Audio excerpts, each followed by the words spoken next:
আশা করি তোমরা খুব ভালো আছো। লাইভ লেসনে তোমাদের অনেক অনেক স্বাগত। আজ মঙ্গলবার সারাটা দিন কি করছি না করছি সবটাই তোমাদের সাথে শেয়ার করতে থাকবো। তো পুরো ভিডিওটা দেখতে থাকো, আশা করি ভালো লাগবে। আর আজ হচ্ছে পয়লা বৈশাখ, তাই সকল বন্ধুদের জানাই নববর্ষের অনেক অনেক ভালোবাসা ও শুভেচ্ছা। সবার দিনটা খুব ভালো কাটুক আর সারাটা বছরও যেন অনেক অনেক অনেক ভালোভাবে কাটে সবার। আর বছরের প্রথম দিন, তাই সবারই আজকের দিনটা খুবই স্পেশালভাবে কাটবে। তবে আমার খুব একটা স্পেশালভাবে না কাটলেও মোটামুটি ভালোই কাটবে। তবে আজকে আর ঘুরতে যাওয়ার সেরকম কোনো প্রোগ্রাম নেই। তাই দেখো সকালবেলা উঠে একদম জোর কদমে কাজবাজ শুরু করে দিয়েছি। আজকে বিছানার চাদর এসবগুলো সব চেঞ্জ করব, তাই জন্য সমস্তটা কেচে দিয়েছি। আর জায়গার এত অভাব, ওদিকে পেছনের দড়িটায় শাশুড়ি মা সমস্ত কিছু কেচে কুচে দিয়েছে। সামনের দড়িটায় আমার আর কিছু মেলার কিছু জায়গা নেই, যেন বিছানার চাদরটাকে কোনো রকম মেলে রেখে দিয়েছি যে কিছু একটু শুকিয়ে গেলে তারপরে আবার টান টান করে মেলে দেবো। ওদিকে ছাদের প্যারাবিটটার মধ্যেও প্যান্ট এইসব জিনিসগুলো, ছোটোখাটো জিনিসগুলো যাই হোক মেলে দিয়েছি। এইভাবে কোনো রকম ভাব করে অ্যাডজাস্ট করি। যখন দুজনেই কাচাকুচি করি না, আর একটু বেশি পরিমাণ কাচাকুচি হয়ে যায়, তখন না মেলার খুব অসুবিধা হয় জানো না। আর এখন ছাদটা ছোট হয়ে গেছে, যেহেতু উপরে একটা ঘর হয়েছে, তাই জন্য ছাদটা ছোট হয়ে গেছে, তাই খুব অসুবিধা হয়। তো যাই হোক ওই অ্যাডজাস্ট করে করি আর কি, কাজ করব আর কি করব বলো। তো এইভাবেই চলছে। তো ওদিকে উপরের কাজকর্ম করে চলে আসলাম নিচে। বোজুকে ডেকে তুললাম, যে বললাম বাবা একটু তাড়াতাড়ি ঘুম থেকে উঠ, বিছানার চাদর এগুলো সব পেতে দিই, তাহলে পরে দেখতেও ভালো লাগবে। আর দেখো চাদর পাতা হয়ে গেছে, নতুন চাদর পেতেছি। আজকের দিনে আমরা নতুন বস্ত্র পরবো আর বিছানাটাকে পুরোনো চাদরে ভরিয়ে রাখবো। আর খুব একটা একদম নতুন চাদর তা না, এর আগে পুজোর সময় একবার পাতা হয়েছিল, তারপর সেকেন্ড টাইম এই আজকে পয়লা বৈশাখের দিন পাতলাম। তো বেশ এখন ভালোই লাগছে, নতুন চাদর পাতলে পরে বিছানার লুকটা একটু ভালো থাকলে পরে ঘরের লুকটাও যেন অনেকটা চেঞ্জ হয়ে যায়। তো দেখো প্রতিদিনের মতন একটু মোছামুছির কাজ যা করলাম, খুব একটা আজকে মোছামুছির কাজবাজ নেই, যেহেতু আগের দিনই মোটামুটি একটু ডিপ ক্লিন করেই নিয়েছিলাম। তো আজকে সেইভাবে আর কিছু নেই মোছামুছি। তো ওই হালকাভাবে যেটুকুনি না মুছলে নয় আর কি, সেটুকু করে ঘর টর ঝাড় দিয়ে রান্নাঘরে ঢুকতে হবে। সকালবেলা বড়মশাইকে বললাম যে একটু কচুরি পরোটা কিছু নিয়ে আসবে নাকি, বলছে না না একদম না, দুপুরবেলা যেহেতু মাটন এইসব খাওয়া হবে, সকালের দিকটা একটু হালকাই থাকুক।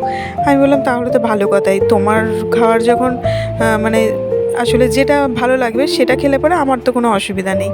তো ওইদিকে বললো চিড়ে খাবো, তো ভালো, পেটের পক্ষে কোনো ক্ষতি নয়, সেই জন্য চিড়ে দই এসব মাখিয়ে দেবো। আর বোঝার জন্য এই দেখো আমন্ড বাদাম কিশমিশ, ওদিকে তুলসী পাতা আর একটু মধু দিয়ে ওকে দিয়ে যাচ্ছি, ও এটা খেতে থাকুক।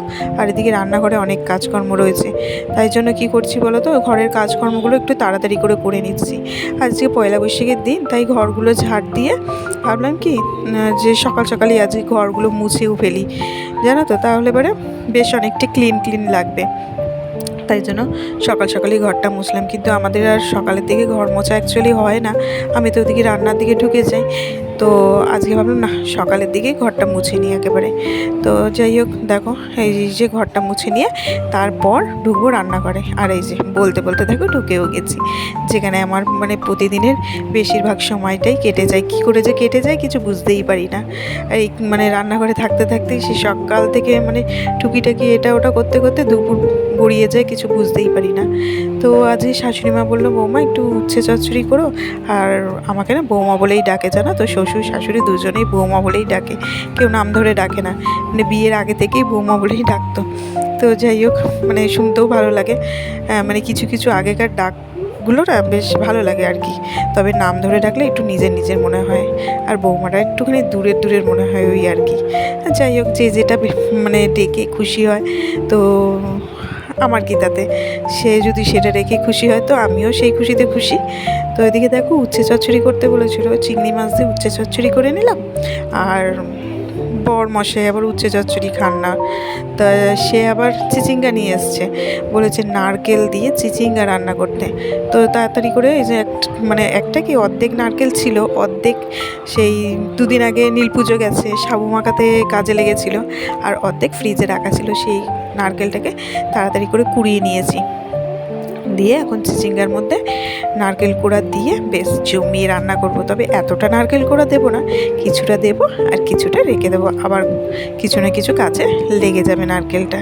আর নারকেল রান্নায় দিলে পরে স্বাদটা যেন দারুণ হয়ে যায়, একদম মানে দারুণ আর কি। আর নিরামিষ রান্নায় তো আরও বেশি ভালো লাগে।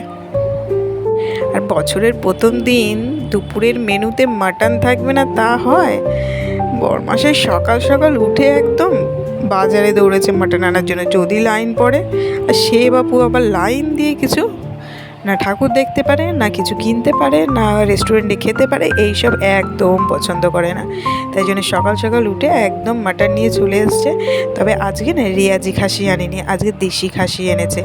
মাঝে মধ্যেই চেঞ্জ করে করে আনে, কখনো ওই দেশি খাসি খেতে খেতে একঘেয়ে লেগে গেলে পরে তখন আবার রেয়াজি খাসি আনে, এরকম করে। আর আমার দুটোই ভালো লাগে, তবে রেয়াজিটা একটু বেশি ভালো লাগে, তবে দেশিটাই খাওয়া ভালো রেয়াজির থেকে। এদিকে মাটনটা হয়ে গেছে, দেখতে কিন্তু জাস্ট দারুণ হয়েছে বলো। জানি না খেতে কেমন হবে, খেয়ে তারপরে বলা যাবে খেতে কেমন হয়েছে। তো এদিকে রান্নাবান্না তো প্রায় কমপ্লিট হয়েই গেল। আর এই যে আমার ছানা, সে তো একদম মাংস যখন থেকে কষানো শুরু করেছি তখন থেকে এক পিস দাও এক পিস দাও। আর মাটন কি কষানো অবস্থায় দেওয়া যায় বলে? তবে যদি ঘরে একটু পেঁপে থাকতো, পেঁপে দিয়ে দিতাম, তাহলে একটু নরম হতো, খাওয়া যেত। ঘরে পেঁপেও ছিল না, যাই হোক একদম পুরোটা কমপ্লিট হয়েছে রান্না করা, তারপরে দিয়েছি, বসে বসে খাচ্ছিল আর কার্টুন দেখছিল। আর এখন দেখো আবার বিকেলবেলা ফিরে আসলাম, তো একটুখানি দুপুরবেলা শুয়েছিলাম। আর আজকে স্নান করে মোটামুটি সবাই একটু নতুন বস্ত্র পরে নিয়েছি, বোঝও পড়েছে, আমিও নতুন নাইটি পরেছি, বোঝের বাবাও পরেছে, সবাই নতুন পরেছি। আসলে এই দিনটাতে তো মনে হয় কি যেন সবাই একটু নতুন নতুন পরি আর কি। আর এদিকে দেখো ছাদে চলে আসলাম, অনেক জামা কাপড় আজকে এবেলাতেও কেচে দিয়েছি। আসলে কি বলতো, যেগুলো পরার সেগুলো তো ছিল, তারপরে ভাবলাম যে আগামীকাল তো থাকবো না আমরা। যাই হোক তোমাদের বলাই হয়নি, আগামীকাল তারাপীঠ চলে মানে ঘুরতে যাচ্ছি আর কি। ওই বলতে পারো মা হয়তো টেনেছে, এখনও পর্যন্ত বলা যাচ্ছে না, এখনও গিয়ে পৌঁছায়নি। তবে মায়ের টানে ওই মনের ইচ্ছা জেগেছে, মাকে একটু পুজো দিয়ে আসি, দেখে আসি, অনেক দিন যাওয়া হয় না। তাই যাব হচ্ছে তারাপীঠে, বেশি দিনের জন্য না, একদিনের জন্যই। যেদিন যাবো ওর পরের দিন ফিরে আসবো। তো তাই ভাবলাম সমস্তটা কেচে কুচে একদম সব যেখানে যা রাখার সব রেখে দিয়ে তারপরে যাই। আর এদিকে দেখো নিচে নেমে এসে আবারও রেডি হয়ে নিলাম, নতুন কুর্তি পরে একদম রেডি। বিকেলবেলা একটু ঘুরো ঘুরো করতে না বেরোলে হয়, তবে ঘুরুঘুরুটা একটু দরকারের প্রয়োজনেই যাচ্ছি। আর সবাই নতুন জামা পরে নিয়েছে দেখো, আর হলুদ হলুদ তিনজনেই একদম ম্যাচিং হয়ে গেছে, হলুদ হলুদ। তো যাব হচ্ছে একটু হচ্ছে হালকাতা করতে সোনার দোকানে। তো দেখো এদিকে হালকাতা করে চলেও এসেছি। আবার হচ্ছে আজকে মঙ্গলবার ছিল, মানে বজরংবলির মন্দিরে পুজো দিয়ে চলে এসেছি। আর বোঝো তো আইসক্রিম নিয়ে এসছে, আইসক্রিম খাবে। তো চলো আজকের মতো ভিডিওটা এখানেই শেষ করছি। যদি ভালো লেগে থাকে অবশ্যই লাইক, শেয়ার অ্যান্ড সাবস্ক্রাইব করে দিও। আর ভিডিওটা কেমন লাগলো অবশ্যই একটা কমেন্ট করে জানিও। আবার ফিরে আসছি নতুন কোনো ব্লগের সঙ্গে, ততক্ষণের জন্য টাটা, বাই বাই।